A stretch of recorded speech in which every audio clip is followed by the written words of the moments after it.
How's it going, everyone? In this video, I want to give you guys an update on a free PS4 title that is shutting down. Now, its sunset period has actually been extended, so you'll be able to play it a little bit longer. We'll talk about that.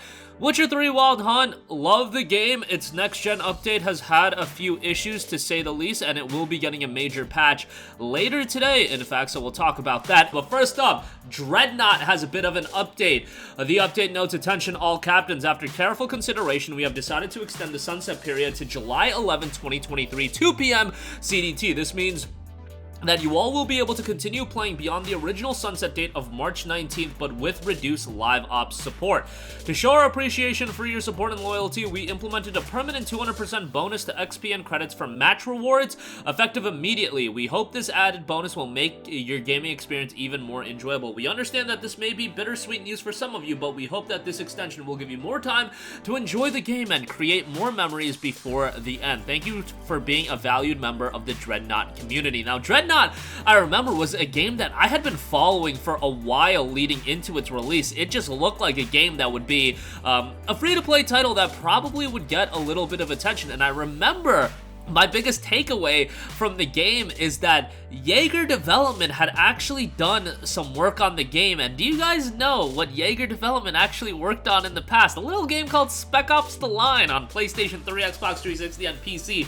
Way back in the day, and I loved that game. Why that game hasn't gotten a remaster, I do not understand. Obviously, that game didn't do gangbuster numbers commercially, but man, I feel like to a 2023 audience, that game could resonate at a higher level with the internet being what it is, and word of mouth with nerds like me talking about it all the time. Nevertheless, Dreadnought, totally different game, where you launch into the skies of Dreadnought to command over 60 capital ships and fight in tactical team-based battles across the solar system.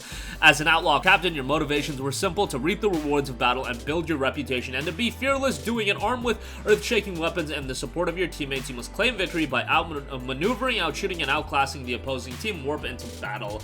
Now, at least you can warp into battle until July the 11th. We've talked about it several times when it comes to free-to-play games. You guys know the deal. There is just so much competition in the market, and it's not like that competition is going to get any less. And the thing about free-to-play games is it's much different than those of you that are super into playing every big single-player new release, or not even single-player, but, you know, some multiplayer releases, but they aren't so live servicey. That as a free-to-play game, the idea and goal of the game is to maintain commitment from the player base for a long term, for a long period of time. Unlike a game like Hogwarts Legacy, to use that as an example, yes, a lot of you guys were super into it, but at the end of the day, you're going to play that game for a week, 2 weeks, a month, however long it takes you to do all the content or beat the game or whatever you're done with the game. And then you're ultimately going to move on. They got your $60 or $70, and then you're going to move on, and then it's open season for you to try out the next big AAA game, the next big game that you want to play. In the case of a free-to-play game,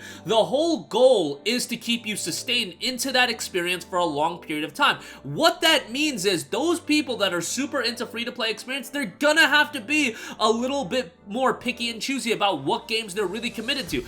Barely any people really jump from, tens and tens of free-to-play titles. You usually have your core, maybe 2 to 3 at most. Maybe some people will go a little bit higher than that, but 2 to 3 for a lot of people is already a lot to juggle. So when you have so much competition in the market, some of these games are just going to go to the wayside. You've seen it with Knockout City. You're seeing it with Dreadnought. You're seeing it with countless games throughout the last few years that are unfortunately just going to be shutting down because you can't keep these games sustained for a lengthy period of time if there isn't that heavy investment from the players. We're a broken record when we're talking about this, but it is just something that needs to be reiterated whenever we see one of these free-to-play games shut down, and whenever we see, publishers like Ubisoft with reports of having 12 Battle Royale games concurrently in development. We know what the reality is. Some of those games are going to come out, hopefully, in the eyes of Ubisoft, it's probably the thought process of, let's hope 1 or 2 of these games stick. That's all we need, baby. And then we can, rake in that sweet cash. And it doesn't have to be that Fortnite money, but if it's even a small fraction of that, and I mean a minuscule fraction of that, it's a success to a lot of these publishers. But and no slight on, games like Dreadnought, they are trying to be compelling titles. They're trying to do unique things, but even if a game in the live service market is unique, it's compelling, it's doing interesting things, there's only so much time to go around. That is the issue.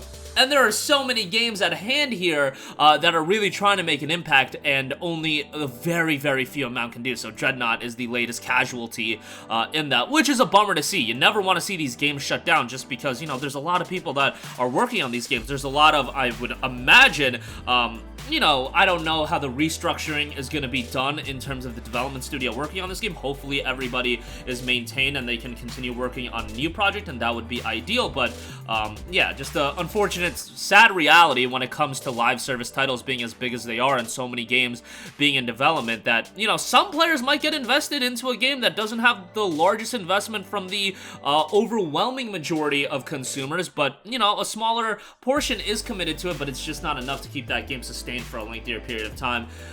You know, just again, another unfortunate reality that you have to accept when it comes to these things. Moving on from that, going from a live service game, a free-to-play title, to one of the biggest budget single-player games and best received single-player games of all time. The Witcher 3 Wild Hunt, loved the game. I've talked about it at length about how much I enjoyed the game. Next-gen upgrade was great in a lot of areas. Definitely had some shortcomings, especially on PC. I've heard some horror stories about the PC version. It's not like, I guess you can't say it's a next-gen update, but it did get a sizable update as well. And it was a free update at that, although CDPR, you sly there.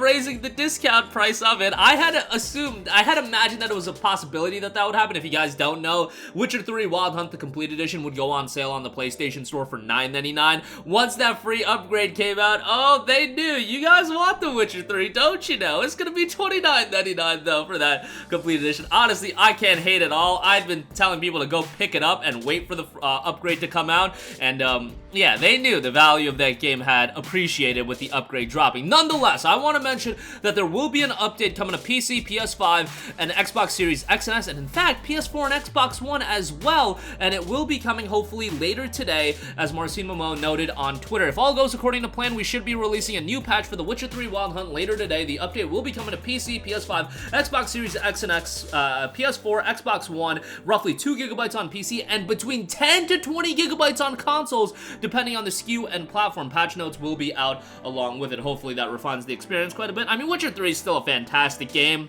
It's just, I played the upgrade when it came out, and I did notice that in the visual mode, it did leave some, you know, performance desires, to say the least. And I know that, hey, you want the good performance, play on performance mode, but there's a standard that I feel like that should be met in all modes of the game, and I felt that wasn't being hit. So hopefully they continue to remedy that. Look, The Witcher 3, as it is right now on consoles, on PS5, it's much better than what it was in terms of pre-upgrade if you were just playing the PS4 version, but, you know, hopefully they refine the update and upgrade quite a bit more. And then you see things like the Outer Worlds upgrade coming out and that having issues, and that's a paid upgrade. Like, this was a free upgrade at the end of the day, so I can appreciate that. But that is gonna do it for me. Again, Dreadnought, a little bit of an update on its closure. It will be extended until July 11th. Again, still a bummer, but a reality that you have to accept when it comes to live service and free-to-play titles being as big as they are. And The Witcher 3 Wild Hunt will be getting a sizable update later today if all things go according to plan. That's going to do it for me. Sound off with all of your thoughts in the comments section down below. Thank you for watching, and goodbye.